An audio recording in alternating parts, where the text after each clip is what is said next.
Bismillahirrahmanirrahim. Assalamualaikum warahmatullahi wabarakatuh.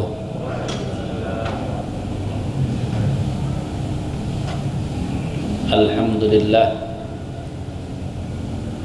Alhamdulillahil qail Rabbana afrigh alaina sabran wa sabbit aqdamana wansurna 'alal qaumil kafirin. Wa qala ihdinas siratal mustaqim siratal ladzina an'amta 'alaihim ghairil maghdubi 'alaihim waladdallin. Asyhadu an la ilaha illallah wahdahu la syarika lah al-azizul hakim wa asyhadu anna muhammadan abduhu wa rasuluh sadiqul wa'dil amin. Allahumma fasallim wa salli wa sallim ala nabiyyina muhammadin wa ala alihi wa sahbihi ajma'in, amma ba'd. Qala ta'ala ya ayyuhalladzina amanu taqullaha haqqa tuqatih wa la tamutunna illa wa antum muslimun.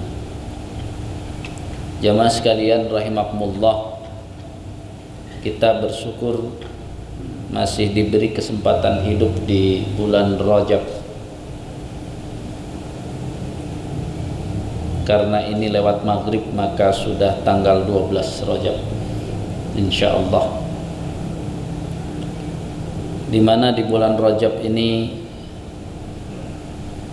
banyak peristiwa dari hijrah pertama kaum muslimin ke Habasyah sampai perjanjian antara Rasulullah dengan penduduk Yasrib sebelum hijrah ke Madinah. Kemudian juga peristiwa Isra Mi'raj, termasuk di bulan Rajab juga Yahudi Mustafa Kamal, orang Turki, tidak mau disebut Ataturk karena Ataturk itu adalah orang Turki. Kata orang Turki, Mustafa Kamal al-Yahud, bukan Ataturk al-Yahud, orang Yahudi. Menutup Turki Utsmani hingga Profesor Dr. Ali Muhammad As-Salabi mengatakan bahwa rencana Yahudi untuk melakukan itu sudah diusahakan sejak Yahudi diusir dari Madinah oleh Rasulullah sallallahu alaihi wasallam. Tema kita kan makin menguatkan kesabaran. Ternyata usaha Yahudi menunggu dari lama kan, 1000 tahun lebih untuk menutup ya, kekhilafahan Islam.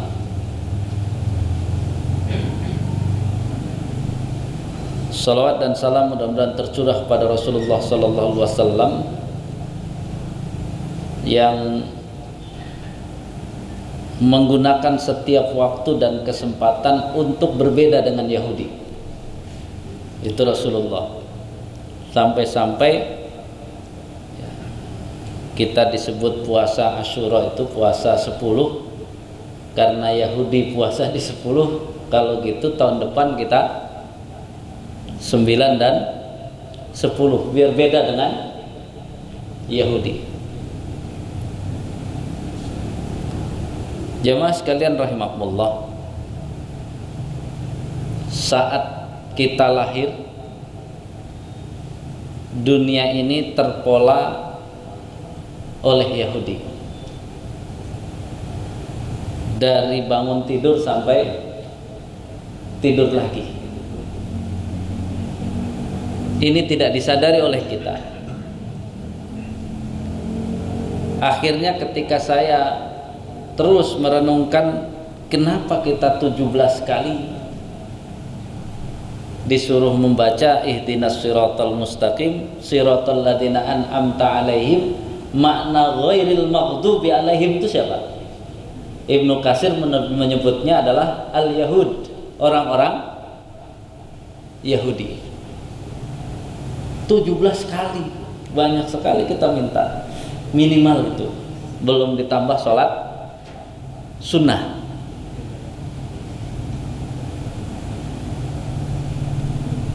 Jamaah sekalian rahimakumullah, ulama menyebut harusnya di bulan Rajab ini, itu kan Ar-Rajab syahruz zar'i, bulan menanam. Kemudian Sya'ban adalah syahru saqiyiz zar'i, bulan menyirami tanaman. Baru kemudian Ramadan adalah syahru hasadiz zahri, bulan memanen tanamannya. Jadi Rajab ini persiapan menuju kepada Ramadan. Namun saya ingin membuat link, ya, hubungan. Kenapa kita susah menangkap sinyal Ramadan yang ada di dalam Al-Quran? Ulama menyebut Ramadan dalam Al-Quran itu satu-satunya berada di surat Al-Baqarah dari 183 sampai 188. Itu saja mutar penafsiran tentang Ramadan itu disebutkan dari situ. Dan kalau kita lihat Ramadan ini, ya, merupakan kelas percepatan menuju ketakwaan. Saat mantan Presiden Habibie lulus peringkat ketiga, kira-kira peringkat ke-1, keduanya di Jerman itu siapa? Orang Yahudi. Lucunya, setiap bangun tidur mandi, terus Yahudi itu ngapain? Ada yang pernah dengar? Yahudinya ngapain? Habis bangun malam, bangun dia, terus mandi. Habis mandi ngapain dia Yahudi? Buka Quran. Jadi kira-kira orang Yahudi yang cerdasnya itu tahu nggak bahwa kalau kaum muslimin itu benar-benar di Ramadan itu berbahaya?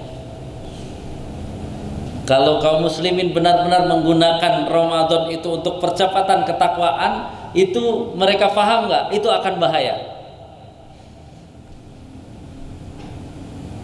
Terus kalau sudah tahu, sebagai Yahudi, tebakan kita kira-kira apa yang akan dilakukan Yahudi?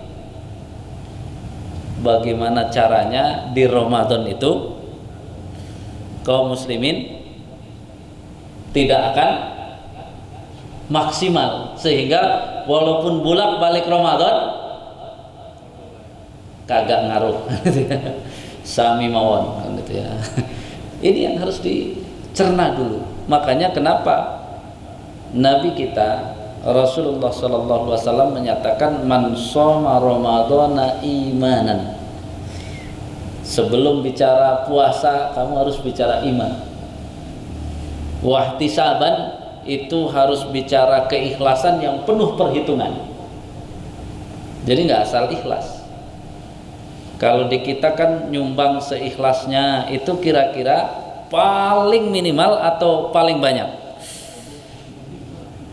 Bukannya tanpa sadar kita telah melecehkan kata ikhlas. Sebenarnya asli keikhlasan tuh harus paling besar atau paling kecil? Harusnya pas bilang saya mau nyumbang seikhlasnya, itu harusnya sebanyak-banyaknya atau ya semau saya? Harusnya sebanyak-banyaknya, bicara ikhlas. Ini saja ketukar. Ya contoh ginilah. Ini para penghafal Quran, kalau sudah hafal Quran disebut apa? Ayo santri. Setelah hafal Quran disebut apa? Disebut apa? Berarti antum belajar ilmu Indonesia atau ilmu Islam? Kan gitu. Hafal Quran itu kalau pakai ilmu Islam disebutnya apa? Ada nasyidnya tuh. Ya hamilal Quran, hamil. Persis seperti ibu hamil. Bedanya kalau ibu hamil itu yang hamil adalah janin, kalau ini para santri itu hamil 30 juz Al-Quran. Ini kan kayak kasus ikhlas tadi. Ya udah seikhlasnya, paling kecil. Ya udah hafid. Hafid itu kalau kita buka kitab ulama adalah orang yang dulu nggak dihitung hafal Quran itu karena harus gitu ya. Tapi setelah hafal Quran, jadi ini kalau sudah bilang hafid ini harus tanggung jawab. Dia kan bilang hafid. Sudah hafal Quran, lalu kemudian hafal minimal 100.000 hadis, matan dan sanadnya 100.000, bukan 100 ya, 100.000. Tuh baca buku-bukunya misalnya keterangan Imam An-Nawawi ya 100.000. Dan juga bukan hanya 100.000, dia juga harus paham mana sahih, mana dhaif, mana hasan. Baru Al-Hafidh Ibnu Katsir itu Al-Hafidh. Ibnu Katsir itu Al-Hafidh. Jadi kira-kira kalau diberikan sesuatu tidak berharga lalu bangga, ada peran Yahudi nggak di sini? Wah, dia keren, hafid. Padahal asalnya kalau ditakar pakai Islam, antum belum hafid, baru hamil doang. Jadi baru hamil. Makanya kan kitabnya ada nggak? Al-Adab fi hafidil Quran atau fi hamalatil Quran? Hamalatil Quran. Penghafal Quran itu diistilahkan ulama adalah hamalah, bukan hafid. Jadi PR, antum kan hafid ya. Jadi harus nambah ya, sebelum 100.000 minimal Bulughul Maram. Bulughul Maram berapa? Ada deh 1.350 berapa, cuma segitu. Ya. Jadi tanggung jawab, antum kan pengen disebut hafid, jadi minimal hafid kecil, Ustaz hafal 1.000 gitu ya, matan Bulughul Maram. Makanya karena tiba-tiba hafal Quran langsung bilang hafid, kacau di kita. Harusnya bicara hafid itu bicara yang sudah mulai membentengi agama. Makanya menjamur kan penghafal Quran, gara-gara sebutannya hafid. Coba ini para hamil Quran saja ya, belum saja di hafid. Karena hafid harus dicek dulu berapa hafal hadisnya ya. Ngerti nggak apa hadis sahih, hadis hasan ya, hadis dhaif. Sehingga kalau sadar itu sabar meningkat. Ternyata sabar itu meningkatkannya harus tahu benar-benar kondisi yang sebenarnya. Ini baru suruh ngafal 30 juz sudah bolak-balik, udah kayaknya setelah itu nggak mau ngafal lagi. Ya emang udah kalau 30 juz nggak usah ngafal lagi. Nggak ada lagi kan gitu ya, tinggal murojaah saja kan gitu ya. Cuman biar nggak bosen ya tadi ulama sudah mengajarkan. Nanti kalau sudah itu sebenarnya jujur, kenapa Ramadan datang sedangkan kita seolah-olah Ramadan itu hanya apa? Berlalu begitu saja. Masalahnya di sini. Masalahnya itu di poin ini. Keimanan kita. Sebelum kemana-mana, mari coba kita periksa. Jangan-jangan otak kita ini Yahudi, gitu ya. Jadi ngomong, jangan-jangan otaknya aja Yahudi. Kita tes nih. Kira-kira kalau pakai madhab itu akan memecah belah umat atau memajukan umat? Ayo. Jadi mana kita, biar kita tahu kita ini Yahudi atau akalnya bedah dulu. Pantesan Ramadan bolak-balik, cara Ramadannya cara Yahudi berarti, bukan cara Rasulullah SAW. Jadi pakai madhab akan terjadi percah belah atau memajukan umat. Tes, halo, ini ngajinya udah kemana-mana, udah dites dulu. Karena saya tugasnya itu namanya ngaji, dakwah harus mencerdaskan. Buat apa kalau nggak cerdas kan? Kita harus pinter semuanya, biar nggak gampang dibohongi Yahudi. Gimana Pak? Madhab itu memecah belah atau memajukan? Memajukan. Ada lagi? Yang bilang memajukan dikit. Coba share di grup. Yang bilang memecah belah banyak nggak?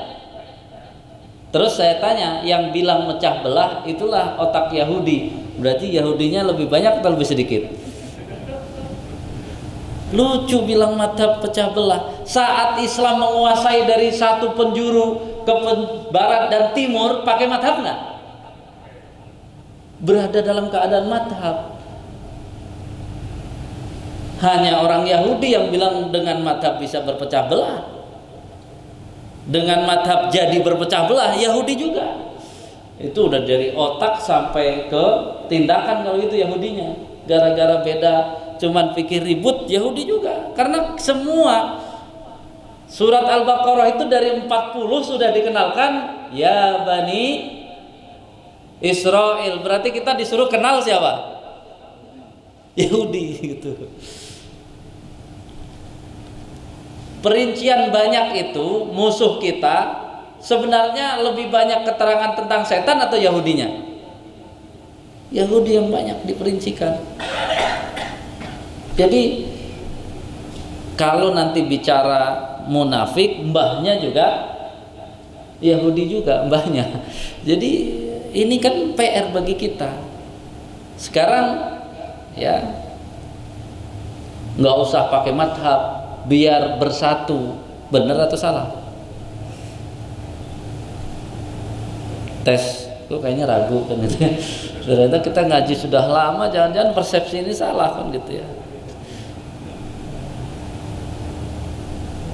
Nggak usah pakai madhab biar bersatu, salah atau benar? Ya, udah mulai muncul Islamnya, Yahudinya ditutup gitu ya. Ya jadi ya harus tegas. Karena kalau otaknya Yahudi mau ngaji fikih, mau ngaji Al-Quran, mau ngaji sunnah, hasilnya pecah belah. Itu berarti bukan Qurannya yang salah, bukan hadisnya yang salah, bukan fikihnya yang salah, tapi otaknya Yahudi. Hanya Yahudi yang suka kaum muslimin itu berpecah belah jadi lemah. Hanya Yahudi. Cuman repotnya Yahudinya pakai surban, pakai itu repot juga. jadi jangan, kalau sesuatu yang akan menimbulkan banyak itu jangan terlalu di itu. Karena apa? Oh ini pasti ada salah tujuan nih. Kenapa pembahasannya? Memangnya Islam diturunkan untuk memecah belah orang Islam itu sendiri. Kalau yang marah dukun nggak ada masalah.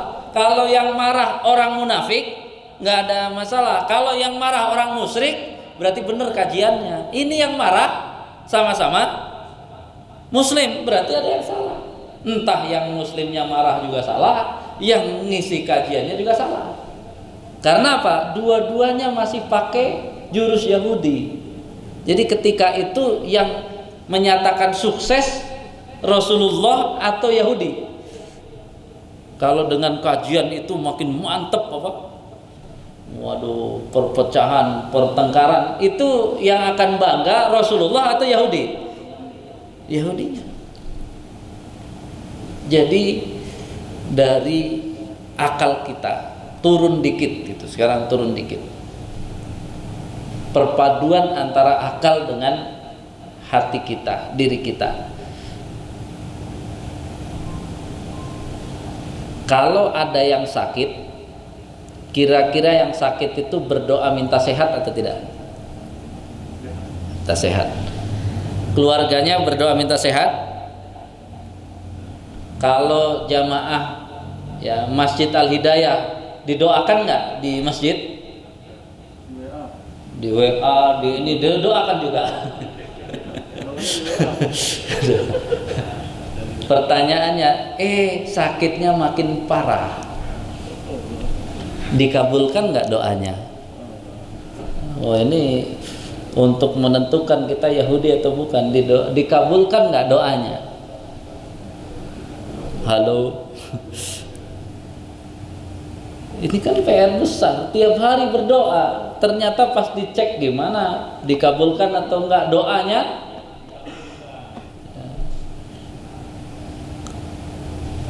Sementara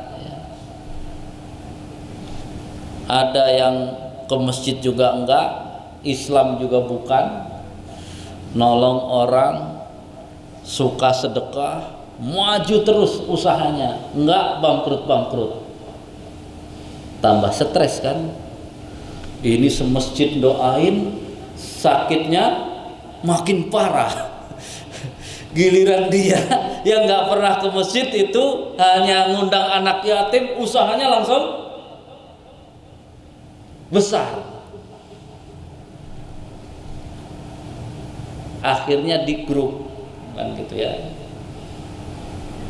Wow, lihat nih, walaupun bukan muslim, karena suka menolong, ternyata apa? Tuhan tidak tidur. Semua usahanya nggak ada yang bangkrut. Yahudisasi. Akhirnya apa? Apapun agamanya yang penting berbuat baik. Nah kan gitu, tanpa sadar. Itu kan Yahudisasi itu. Apa maksudnya? Walladzina kafaru a'malahu kasarabin.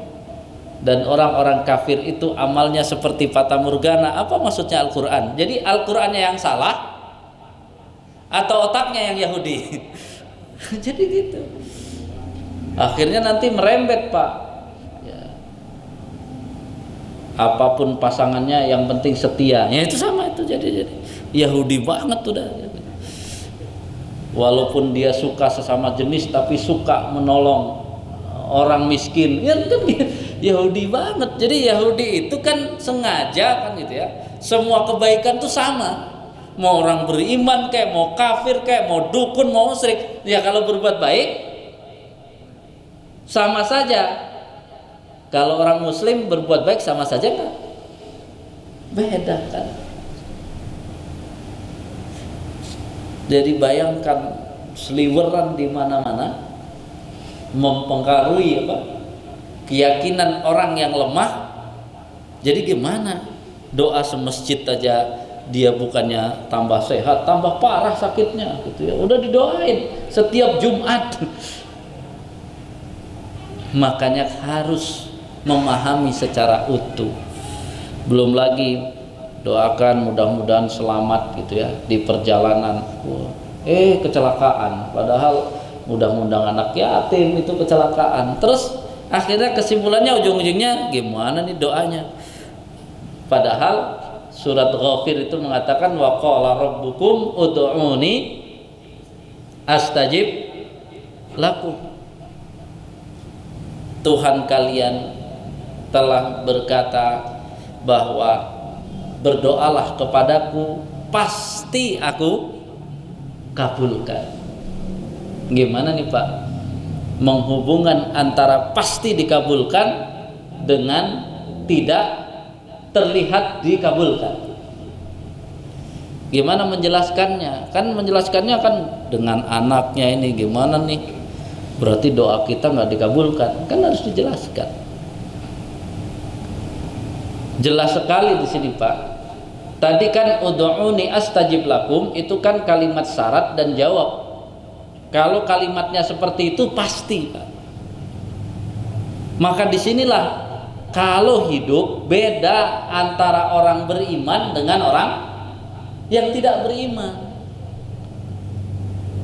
Kenapa orang beriman bahwa doanya pasti dikabulkan? Karena orang beriman itu menghubungkan antara dunia sampai akhirat. Apalagi ayatnya bilang pasti. Kalau namanya pasti itu di dunia atau di akhirat Pak? Pasti itu di dunia atau di akhirat? Ya Allah saja mengatakan innamal hayatud dunya mata'ul ghurur. Sesungguhnya kehidupan dunia adalah kehidupan yang menipu. Mana mungkin Allah menyatakan kepada orang yang beriman itu namanya dikabulkan adalah di dunia pasti. Enggak, di dunia enggak dibikin pasti. Yang pasti itu di akhiratnya. Tapi sebaliknya untuk orang kafir, kalau berbuat baik pasti Allah balas di dunia. Kenapa? Agar Allah tidak punya hutang ketika dia mati. Jadi itu kan agak mumet, tapi harus paham bahwa apa? Sementara motivator yang diundang untuk memotivasi anak-anak bapak yang kuliah itu rata-rata menggunakan testimoni. Berarti kalau testimoni yang paling hebat adalah kalau motivatornya Islam atau yang bukan Islam. Testimoni itu di akhirat atau di dunia? Gimana? Jadi yang di dunia ini namanya testimoni kan sesuatu yang sudah terjadi. Berarti jadi kekuatan iman kita itu masih bolak-balik kalau kita belum paham satu konsep. Minta setiap hari berdoa tapi nggak paham doa itu dikabulkannya gimana. Makanya ya, kita ambil dua contoh tadi saja antara sehat dan selamat. Itu ya kita harus mempetakan dengan kalimat yang diminta oleh kita itu sehat dan selamat sampai akhirat. Bukan berarti kita tidak minta dunia juga kan, sampai itu menunjukkan apa? Dari dunia sampai akhirat. Tapi ketika bicara dunia, sehat dan selamat di dunia itu adalah bonus bagi orang yang beriman. Hanya bonus saja. Karena apa? Sehat dan selamat di dunia kalau tidak digunakan untuk mencari sehat dan selamat akhirat, apa gunanya? Yang Allah pastikan dalam Al-Quran itu sehatnya, selamatnya di dunia ini atau musibahnya kalau di dunia ini. Yang sudah Allah pastikan ada itu musibahnya atau sehatnya. Pak, ma asaba min musibatin fil ardi wala fi anfusikum illa fi kitabim min qabli an nabra'aha wa dzalika 'ala Allah yasir. Musibah yang terjadi di muka bumi dan yang akan terjadi kepada diri ya, itu sudah ditetapkan oleh Allah sebelum penciptaannya. Dan hal itu bagi Allah amat mudah. Untuk apa? Likaila ta'thau ala ma fatakum, agar orang yang beriman itu tidak berputus asa. Biasa aja kalau sakit, ya memang udah ditetapkan sakitnya. Yang belum jelas itu sehatnya sebenarnya. Tapi kalau sakit sudah, itu kan bagian dari musibah. Jadi jelas. Maka hubungannya dengan sabar apa Pak Ustadz? Kan kalau dia sudah paham, ternyata udah doa semuanya makin parah. Ya Allah, saya terima sakitnya makin parah, asal jangan kau bikin sakit lagi hamba ketika di akhirat. Kira-kira gimana rasanya? Santai-santai aja kan? Dia tahu betul yang diminta gitu ya. Nggak apa-apa ya Allah, saya sakit sekarang, asal saya minta pas di akhirat jangan sakit lagi. Saya terima ya Allah kecelakaan ini, musibah ini, tapi ya Allah selamatkan saya di akhirat, jangan sampai saya dapat musibah lagi di akhirat. Itu kan sebenarnya jamaah sekalian rahimakumullah. Maka kembali kepada ya tadi dari kepala turun semua kan konsep.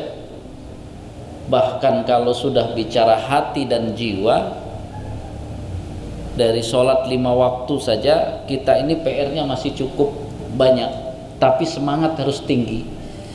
Kenapa? Karena dengan modal kita tahu yang dituju, kemudian kita melangkah, itulah maksudnya kita ngaji.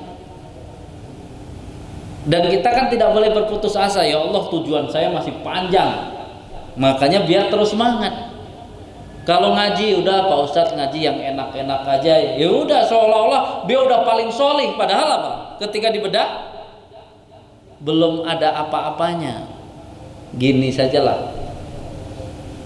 Kan ada hadis kan, Rasulullah menyatakan perumpamaan sholat 5 waktu itu seperti orang yang depan rumahnya ada apa? Sungai, lalu mandi. Kan Bapak cuman dengar itu aja, nggak pernah mikirkan apa-apa. Coba apa yang dipikirkan oleh Bapak? Nggak tahu Ustaz, pokoknya kayak mandi. Itulah bedanya pengajar sama yang diajar di situ. Kalau pengajar tuh harus mikir sampai apa? Ini apa Rasulullah maksudnya? Akhirnya kita ini kalau sudah bicara Rasulullah jadi minder. Ginilah Pak, berarti setiap kali, nih saya berikan kuncinya, setiap kali Rasulullah sholat itu membersihkan hati dan jiwanya seperti apa Pak? Seperti mandi. Jangan-jangan kita sholat pakai lap kering aja, kagak. Orang lagi sholat itu imamnya panjang dikit dia ngomel, jadi jiwanya dilap pakai lap kering juga kagak. Sedangkan Rasulullah kayak mandi, gimana bersihnya Pak? Jadi habis selesai sholat tuh Pak, hatinya seger, jiwanya seger seperti mandi. Coba pencapaian kita hari ini, pas sholat mandi, lap kering, atau jangan-jangan nggak ngapa-ngapain. Orang lagi marah, sholat selesai marahnya, lanjut to be continue atau tamat? To be continue. Jadi sebelum sholat gondok sama imam, habis sholat to be continue apa berhenti? Jadi jangan-jangan cuci jempol aja enggak. Padahal Nabi menunjukkan pada kita harusnya kalau kita sedang sholat 5 waktu itu, hati dan jiwa kita seperti mandi, semua yang kotor-kotor dibersihkan. Jangan cuma dilihat bahwa itu membersihkan dosa seperti itu. Sebenarnya Rasulullah itu kan dengan isyarat tuh, namanya isyarat tuh bagi orang yang cerdas atau orang yang tidak cerdas. Diambil itu. Ini bisa-bisanya sholat subuh sambil ribut kunut nggak kunut. Itu jadi pertanyaannya, itu nungguin kamar mandi atau mandi? Jadi ngapain sholat kalau nggak mencuci apa nih? Udah nggak usah, kalau udah sholat tuh udah nggak usah mikirin.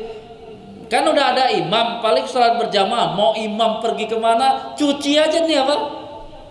Hati dan jiwa kita.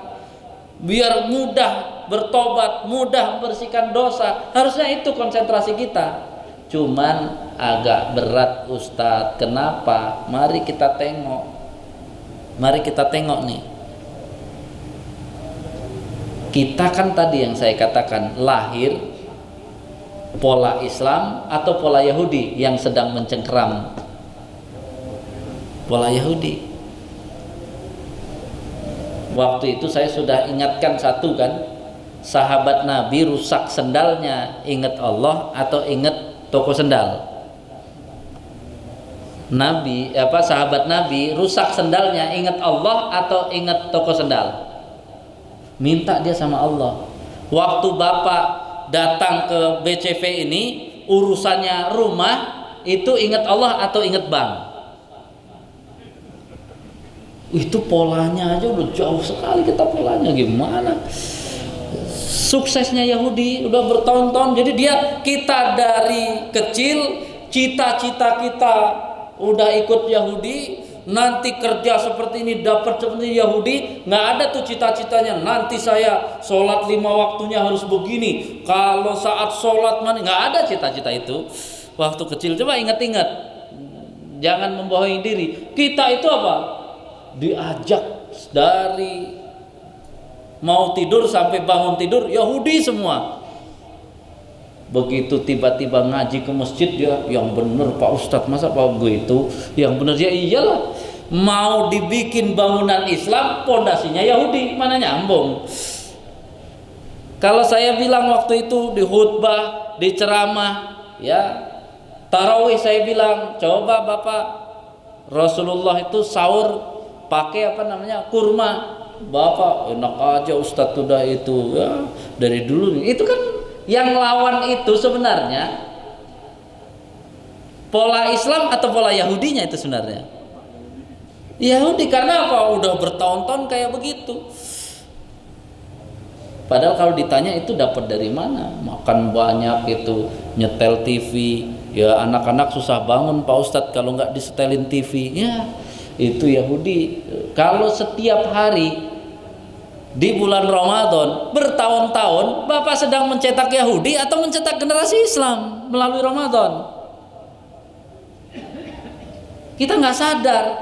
Pantesan Rasulullah bilang di akhir zaman orang itu akan ikut Yahudi sejengkal demi sejengkal, sehasta demi sehasta, sampai Yahudi masuk ke lubang apa?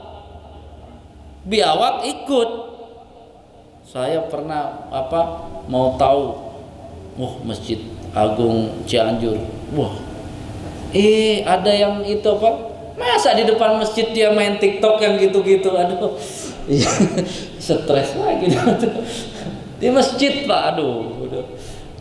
Jadi kalau kita nggak sadar-sadar, kenapa semua amalan Ramadan menjadi berat? Ya karena pola kita Yahudi. Gini aja lah, sholat 5 waktu tadi nilainya berarti Nabi setiap sholat seperti membersihkan jiwanya kayak mandi. Kalau kita tadi lap kering, lap basah, diem doang kan gitu ya. Kita kadang-kadang nggak jelas sholat untuk hati dan jiwa kita. Baru kemudian ya, kalau kita lihat dari pola sederhana Nabi, semua waktu Nabi itu manajemennya adalah waktu sholat. Jadi ya adzan Nabi ada nggak di Bogor ini yang adzannya 2 kali? Sebelum subuh itu adzan 15 menit sebelum subuh. Nggak ada kan? Nggak ada yang berani. Ntar dikira apa kan itu. Padahal itu kan Nabi selalu itu. Sebenarnya itu untuk apa? Agar minimal nih, kenapa Nabi sukses mengalahkan Yahudi? Kan salah satu contoh sukses mengalahkan Yahudi Nabi. Itu dibuat pola bahwa apa? Bangunnya minimal 15 menit sebelum subuh. Yang malam sudah bangun, saatnya dia berhenti untuk witir. Kalau mau puasa dia ya sahur. Yang baru bangun masih ada kesempatan 15 menit minimal sholat witir bisa dia dapat. Baru adzan yang kedua menunjukkan waktu subuh. Habis subuh nggak pada pulang di situ sampai terbit matahari. Setelah terbit matahari menyapa keluarga Rasul menyapa keluarga, baru mulai apa? Bekerja. Misalnya untuk negara ya untuk negara bekerja, tapi menyempatkan untuk sholat duha. Baru nanti selesai aktivitas, karena sudah dari malam itu adalah selesai aktivitas adalah 30 menit, kira-kira 30 menit sebelum adzan duhur digunakan untuk tidur. Qailulah. Kapan bangun? Adzan duhur. Kemudian semua proses duhur, kalau mau konsumsi habis duhur ya habis duhur, terus dilanjutkan bekerja lagi. Baru nanti akhir bekerja itu kalau kita lihat asar. Karena nanti habis asar Rasulullah apa? Kembali berkunjung ke keluarganya lagi. Dan sholat asar dibuat setengah dari sholat duhur. Jadi sholat asar itu lebih ringan dari sholat duhur. Nanti masuk maghrib, berarti kan sudah menyapa keluarga, balik lagi camp maghrib ya. Nanti konsumsi habis maghrib, terus kalau isya ya lihat kondisi. Kalau Rasulullah, kalau jamaahnya sedikit, Rasulullah nggak langsung sholat isya berjamaah, ditunda sampai agak malam. Tapi sahabat sudah paham kalau nggak ada pelaksanaan sholat isya berjamaah berarti apa? Ditunda. Kalau sahabat banyak langsung sholat isya, setelah sholat isya langsung istirahat, baru kemudian ya bangun malam dengan segar. Kalau kita sudah di pola Yahudi, enaknya habis Isya nyalain TV atau matikan TV? Ngopi-ngopi nyalain TV. Itu kan karena dari kecil di pola untuk Yahudi. Tidur-tidur jam 10, begitu bangun agak berat. Ini Nabi saja, yang Nabi tidurnya cepat kalau mau bangunnya cepat. Kita lebih hebat dari Nabi. Jadi tidurnya nggak cepat, pengen bangun cepat, atau bangun kayak Nabi tapi sambil ngantuk-ngantuk. Nanya, Pak Ustadz kenapa ya kalau bangun malam? Tadi saya katakan pola Yahudi, pengen melaksanakan amal solih ya berantakan. Makanya ini ya ayyuhalladzina amanu kutiba alaikumusiyam, keimanan kita ambil dulu. Salah satu disebut keimanan itu yang telah mempola kehidupan sehari-hari kita. Kalau itu kita nggak cepat ambil, susah Pak. Protes mulu nanti, Ustadz ngomong begini, biasa-biasa aja lah berislam. Ya kayak begitu ya. Yahudi yang seneng karena apa? Orang udah Islam lama tapi nggak taat, kan Yahudi jadi aman saja. Makanya jelas ya, walan tardo angkal yahudu walan nasara hatta tattabi'a millatahum. Jawabannya cuma sederhana kan? Qul inna qul enggak pada apa ayatnya? Qul inna hudallahi huwal huda. Rasulullah cuma pakai itu Pak. Kalau Bapak mau menyaingi Yahudi, ayo kita ekonomi, stres Pak. Yahudi namanya ekonomi, kira-kira yang di belakang narkoba siapa? Yang di belakang prostitusi, kalau diurut-urut, yang belakang perjudian, yang kebebasan macam-macam, hiburan-hiburan, ya coba cek aja. Itu kalau YouTuber dapat miliaran, kira-kira yang punya YouTube dapat berapa? Ya jangan ke situ. Rasulullah kalau memikirkan itu mah nggak jadi lawan Yahudi. Ternyata Rasulullah lawan Yahudi apa? Dipola lah sahabat itu untuk mengikuti pola hidup yang sesuai dengan Islam terus saja. Makanya tadi kan semangatnya Rasulullah, kalau Yahudi ke kanan kita ke kiri, kalau Yahudi ke kiri kita harus ke kanan. Pokoknya jangan ngekor sedikit pun. Akhirnya menang kan Pak. Surat Al-Hasyr itu indah bagi kita. Yuhribuna buyutahum biaidihim wa aidil mu'minin. Sekarang Yahudi sedang ngetawain kita. Kita hancurkan Islam ini dengan tangan kita. Yahudinya tinggal dikit aja, nggak usah. Itu membalikkan itu. Makanya Profesor Dr. Ali Muhammad As-Solabi menyatakan tadi, dulu Yahudi di surat Al-Hasyr kan, sekarang kita yang sedang di surat Al-Hasyr kan oleh Yahudi. Kalau kitanya masih sibuk ribut saja, tidak mempola hidup ini, mumpung 3 bulan pola dulu hidupnya, baru nanti nerima Ramadan tuh tenang. Karena apa? Udah dipola hidup kita. Kalau kita masih mau ya pola hidup yang sekarang, pokoknya santai aja lah, seneng-seneng, itu kita sebut pola Yahudi. Begitu dihadapkan dengan Ramadan, kira-kira yang menang program Ramadan atau pola Yahudinya? Selama ini yang menang Ramadannya atau pola Yahudinya? Pola Yahudinya. Jadi jangan berharap banyak, bangunannya megah kalau pondasinya tidak diperbaiki. Akhirnya kita bisa bicara sabar Pak. Sabar itu ya jangan kemana-mana dulu. Ternyata pola kita yang mungkin yang barang-barang ke masjid aja mungkin masih akalnya Yahudi, cara ngomongnya Yahudi, ini Yahudi, gimana kita mau bicara kebangkitan ya. Makanya mudah-mudahan tulisan-tulisan kebangkitan itu semuanya mensinergikan kekuatan kaum muslimin. Gak ada istilah mau Al-Quran kah, mau sunnah kah, mau fikih, semua harus memperkuat, bukan menghancurkan. Ketika dia membahas itu semua niatnya untuk memecah belah, berarti apa? Dia ikut program Yahudi. Wallahu a'lam bishawab. Ada pertanyaan? Ya nggak ada berarti ya. Mudah-mudahan jelas ya.